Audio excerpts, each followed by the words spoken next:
Welcome back everyone. I pray that this video actually reaches all of you this time. So let us begin with chapter 26 of Genesis tonight, verse 1. Now there was a famine in the land, besides the previous famine that had occurred in the days of Abraham. So Isaac went to Gerar, to Abimelech, king of the Philistines. And Yahweh appeared to him and said, Do not go down to Egypt. Dwell in the land of which I shall tell you. Sojourn in this land, and I will be with you, and bless you. For to you and to your seed I will give all these lands, and I will establish the oath which I swore to your father Abraham. And I will multiply your seed as the stars of heaven. And I will give your seed all these lands, and by your seed all nations of the earth shall be blessed, because Abraham listened to my voice, and kept my charge, my commandments, my statutes, and my laws. So Isaac lived in Gerar. Then the men of the place asked about his wife, and he said, She is my sister, for he was afraid to say my wife, thinking, lest the men of the place kill me on account of Rebekah, for she is beautiful in appearance. Now it happened, when he had been there a long time, that Abimelech, king of the Philistines, looked out through a window and saw, and behold, Isaac was caressing his wife Rebekah. Then Abimelech called Isaac and said, Behold, surely she is your wife. How then did you say, She is my sister?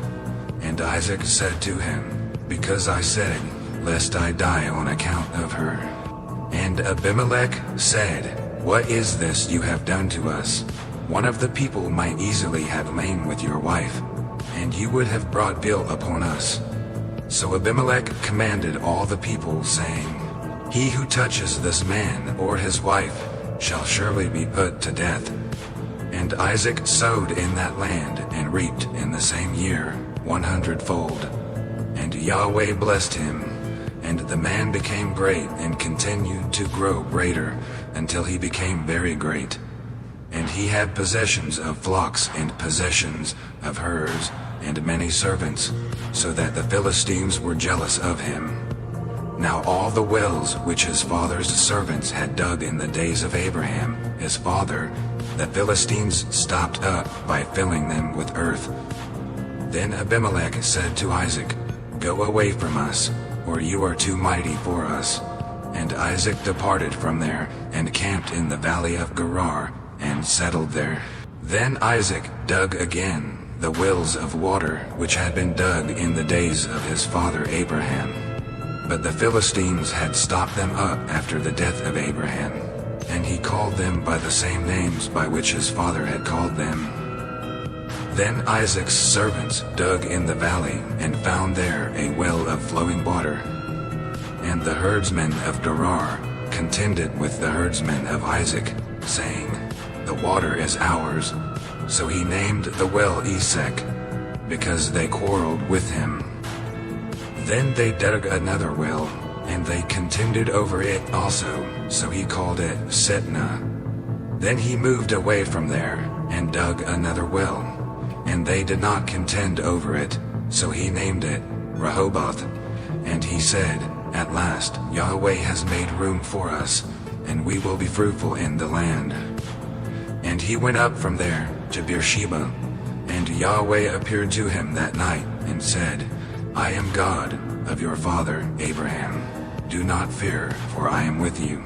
I will bless you, and multiply your seed, for the sake of my servant Abraham. So he built an altar up there, and called upon the name of Yahweh, and pitched his tent there. And there Isaac's servants dug out a well. Now Abimelech came to him from Gerar with his advisor Ahuzath, and Phicol, the commander of his army. And Isaac said to them, Why have you come to me, since you hate me, and have sent me away from you? Then they said, We see plainly that Yahweh has been with you. So we said, Let there now be an oath between us, between you and us, and let us cut a covenant with you, that you will do us no harm. just as we have not touched you and have not done to you nothing but good, and have sent you away in peace. You are now the blessed of Yahweh. Then he made them a feast, and they ate and drank. In the morning they arose early, and each swore to the other. Then Isaac sent them away, and they departed from him in peace. Now it happened on that day that Isaac's servants came in and told him about the well which they had dug, and said to him, We have found water. So he called it Sheba. Therefore the name of the city is Beersheba to this day. And Esau was 40 years old, and he took as a wife Judith, the daughter of Beeri the Hittite, and also Basemath, the daughter of Elon the Hittite. And they brought bitterness to Isaac and Rebekah. That concludes chapter 26 of the book of Genesis. I pray you all have a wonderful night tonight, and I ask that you all pray for me for the patience with dealing with all the issues that I've been having with my PC. I love all of you. I'll see you again next time. Goodbye.